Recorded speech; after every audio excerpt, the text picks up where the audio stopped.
Since most of us started cycling, there'll have been one common obsession. How fast can we average on our bike rides? And this is a really good natural marker and one that you will see progress on over the months and years of your cycling. But how can we squeeze out that extra kilometers per hour? Oh, I got a few ideas on that. Let's find out.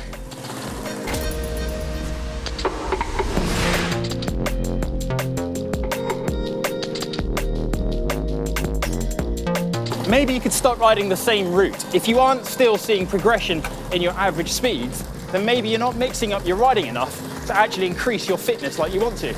So in other words, you could be becoming stale. So try some different routes with more variation. And a good place to start is doing your favourite ride backwards.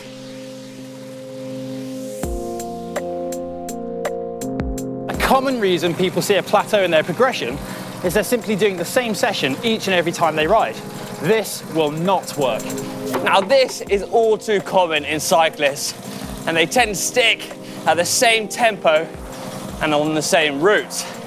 But this isn't going to force good fitness adaptations. So try mix it up and get in some intervals.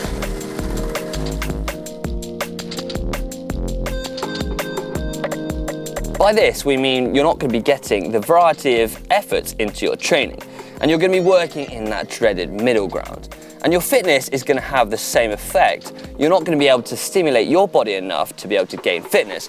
You're merely going to maintain it, and no one needs that. Start your variety by freshening up. If you really want to get some extra speed for free, try and take a day off 2 days before your big effort to set that new average speed. Do a shorter ride the day before to wake your legs up, and then get stuck into your ride feeling fresher and stronger than ever.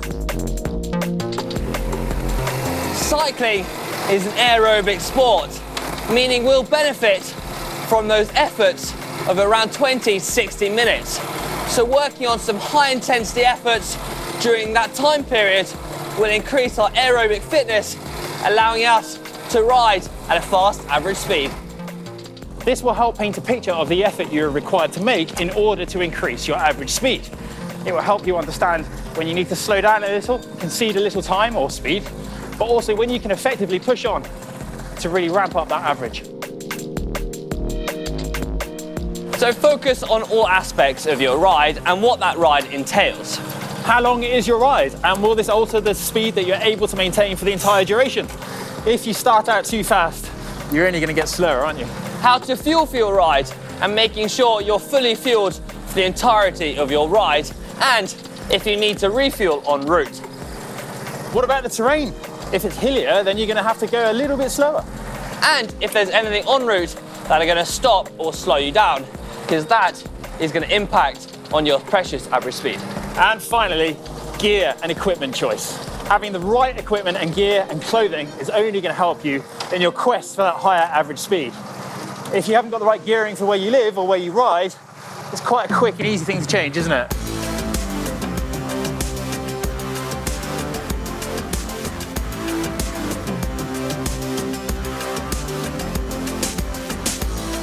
In order to improve your average speed, you need to think about your pacing strategy.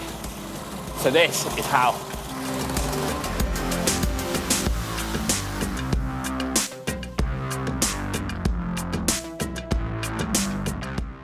Something we see all too often, and personally have done myself, is sprint up the bottom of climbs and reach the top, completely depleted of oxygen, forcing us to back off and slow down to catch our breath.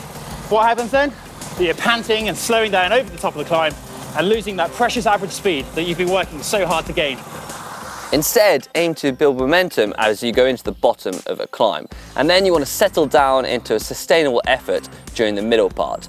But the hardest effort is yet to come, and this is when you want to hit it hard over the top of the climb or into the next downhill. This is the most efficient way of building good speed and holding on to that precious average speed. If you do live on flatter terrain, then you might want to consider how to pace your ride.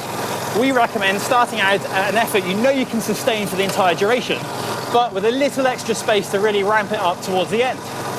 And if it's windy on the day you're riding, well then you definitely need to think about how to dose your effort into the ride.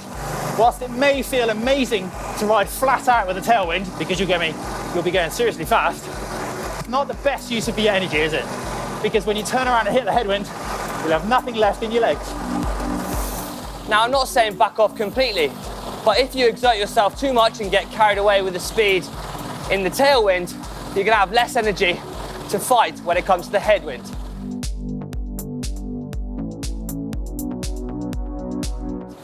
And now, while we're talking about wind and riding into the wind, something to think about is to change your position on the bike. Make yourself more aerodynamic so you cut a small hole through the wind. And little changes make a world of difference in saving energy. And saving energy equals speed.